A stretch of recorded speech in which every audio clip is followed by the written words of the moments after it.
Untuk metode powder ya, powder method, untuk powder method XRD gitu ya, ini digunakan terutama untuk menentukan lattice parameter ya dengan presisi yang tinggi atau untuk mengidentifikasi fasa ya.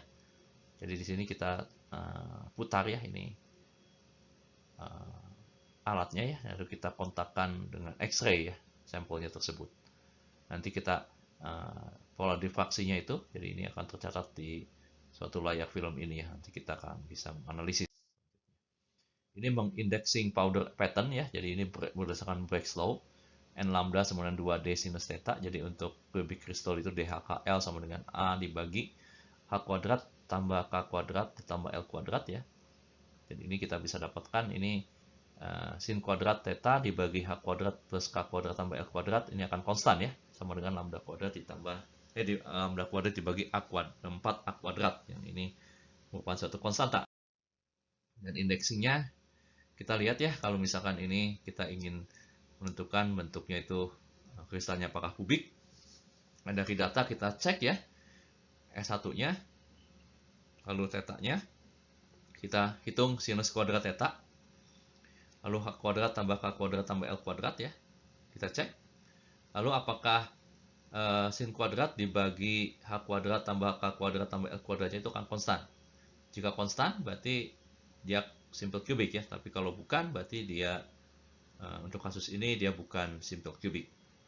Dan selanjutnya untuk BCC juga sama dengan cara yang sama, mengetes sin kuadrat theta dibagi H kuadrat tambah K kuadrat tambah L kuadrat itu akan konstan.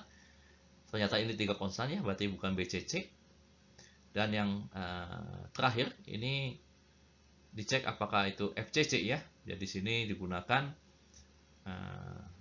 dicek sin kuadrat dibagi H kuadrat tambah K kuadrat tambah L kuadrat.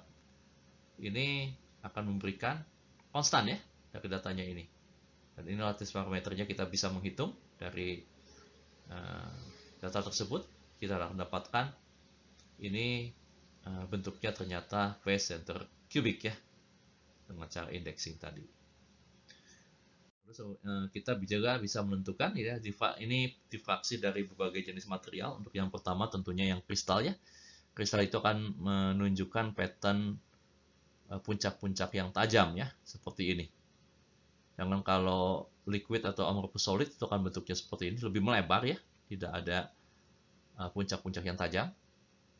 Dan sebenarnya kalau material amorphous ya, itu sangat tidak cocok dianalisis dengan XRD ya, karena XRD itu diperuntukkan untuk material yang berbentuk kristal, terutama untuk bentuk ya, kristal saja. Jadi ini kita amati, jadi kalau misalkan kita bisa lihat dari suatu pattern XRD sebagai berikut, kita sekarang kita bisa menentukan ini full panjang gitu ya. Jadi ini I maksimumnya seperti ini, kita ambil setengah ya, setengah I maksimum, setengah intensitasnya. Lalu kita bisa menghitung B pada posisi setengah I maksimum ini.